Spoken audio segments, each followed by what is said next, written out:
Bienvenue au Petit Palais, dans la Galerie des Icônes. Le Petit Palais est le musée des Beaux-Arts de la ville de Paris et possède la plus importante collection d'icônes de France. On y trouve des icônes grecques et russes qui déploient de nombreux thèmes de l'histoire de la peinture d'icônes. Aujourd'hui, nous nous intéressons à la figure de Pierre, représentée de façon importante dans l'art byzantin. On le trouve sur les fresques, les icônes, dans les manuscrits. Et il a en toutes circonstances un portrait type qui permet de l'identifier au premier regard.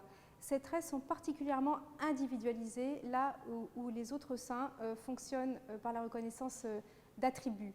Pierre a réellement un portrait que je vous propose de regarder sur ce petit icône de tout petit format du XVIe siècle grec, une petite icône domestique, c'est-à-dire privée, probablement offerte à un petit Pierre pour son baptême. L'icône est lacunaire, mais le visage est préservé.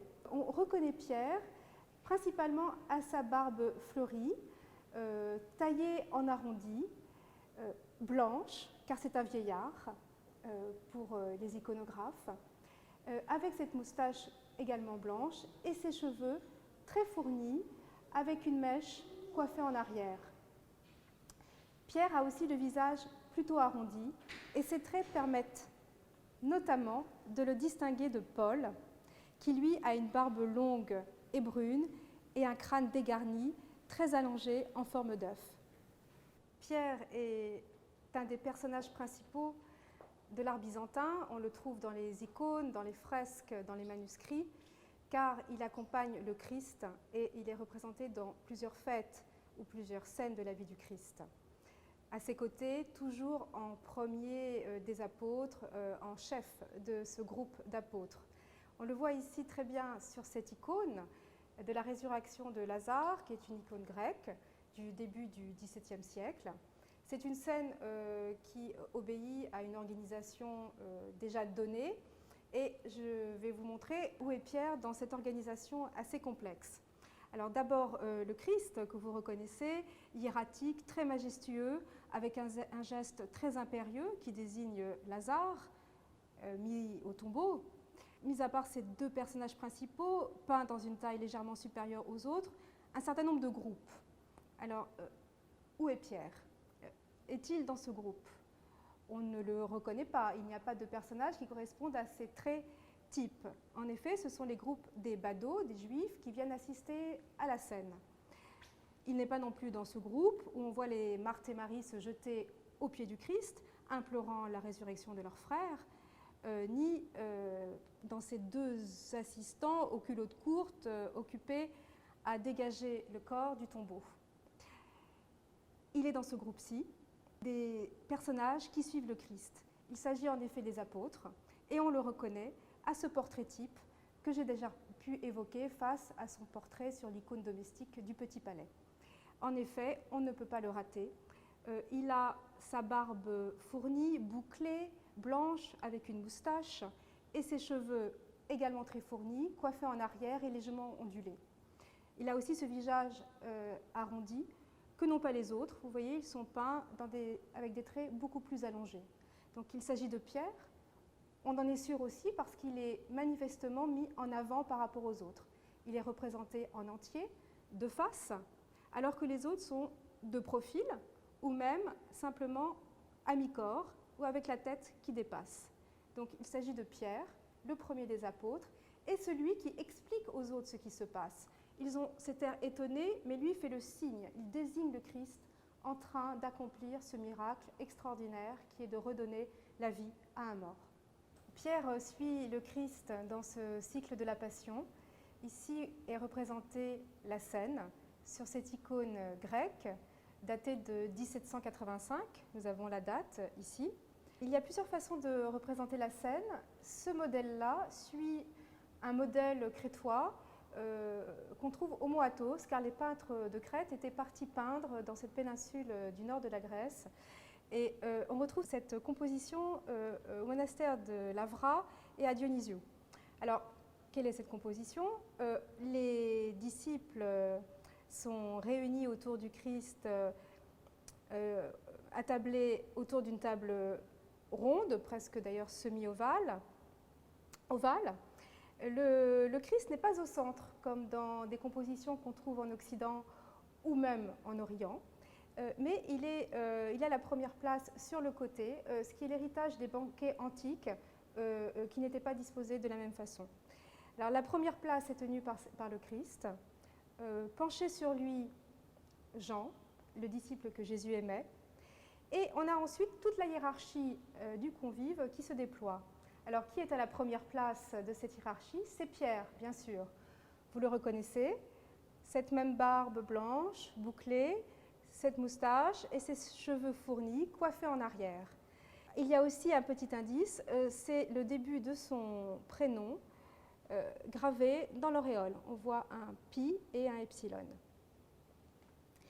Après lui, les apôtres sont disposés selon la hiérarchie de l'âge, les plus âgés d'abord, qu'on reconnaît toujours à la couleur blanche de leurs cheveux et barbes, puis les plus jeunes qui sont imberbes, ici par exemple Thomas, et le dernier qui n'a pas d'auréole, bien sûr Judas, qui met la main dans le plat, signe qui devait désigner le traître. Alors vous pouvez au passage admirer la tonalité très conviviale, domestique de cette scène que le peintre a placée dans l'intérieur d'une architecture. Notre regard pénètre à l'intérieur de cette maison. Une servante passe, plusieurs détails sont placés sur la table, des fourchettes, des couteaux, plusieurs plats, des coupes, des petits pains. On peut reconnaître des oignons, un certain nombre de plats qui montrent toute l'intimité et la vivacité de ce dernier repas. Pierre est associé à la vie du Christ, mais il est également associé aux grands événements de la vie de l'Église et donc aussi à la vie de la Vierge. Il joue un rôle prédominant dans, par exemple, la fête de la Dormition, cette grande fête qui correspond à l'Assomption en Occident, fêtée en Orient comme en Occident le 15 août, et qui fête la montée au ciel du corps et de l'âme de la Vierge qui n'est pas passée par le tombeau au moment de sa mort. Pierre réellement joue un rôle clé, mais il n'est pas seul cette fois-ci. L'autre apôtre qui vient en appui, c'est Paul. Et Pierre et Paul sont là parce qu'ils sont les deux figures fondatrices de l'Église et ils accompagnent la Vierge à ce titre dans ses derniers instants. Il s'agit bien entendu ici de la tradition qui nous raconte cette histoire. Alors examinons cette icône qui est un petit bijou de la Grèce daté du XVIe siècle. La Vierge est couchée, morte, sur ce lit drapé de soieries.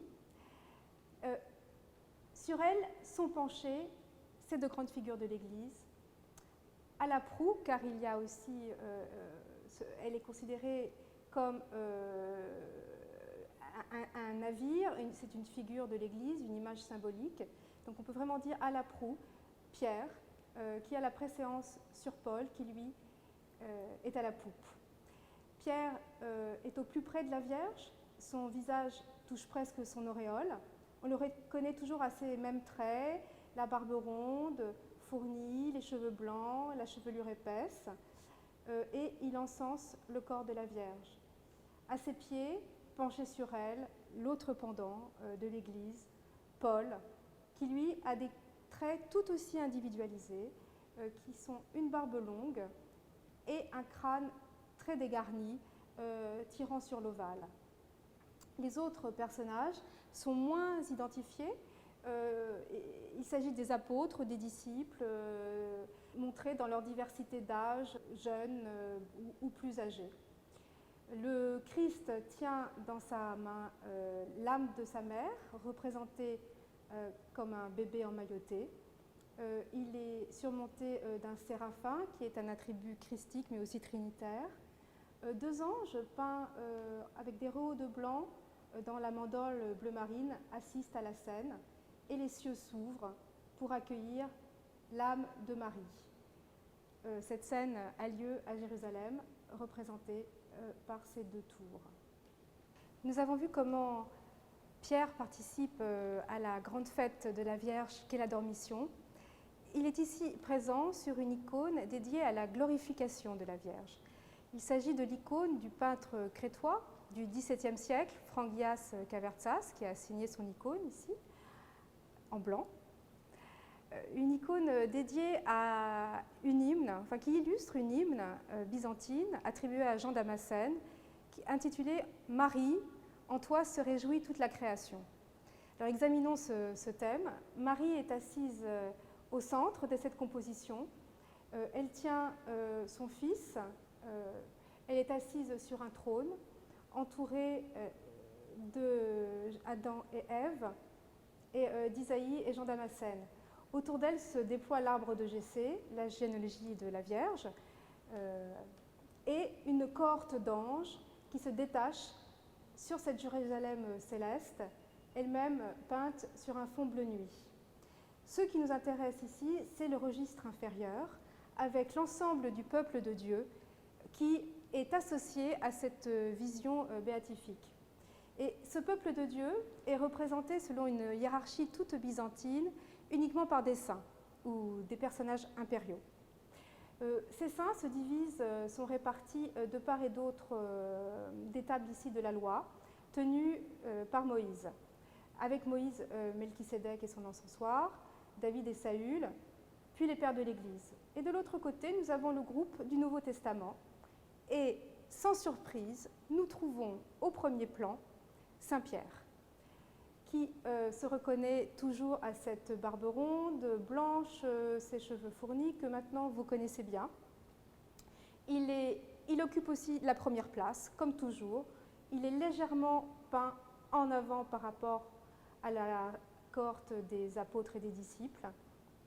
Le peintre lui a donné une amplitude que n'ont pas, par exemple, ceux qui sont peints dans un second plan, ou même les apôtres qui viennent après lui, qui sont peints les uns sur les autres.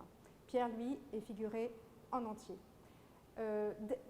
En deuxième place, Saint Paul, qu'on reconnaît donc à cette barbe longue, brune, pointue, et à son crâne dégarni, ou encore Saint Luc, qu'on reconnaît à l'icône de la Vierge qu'il porte.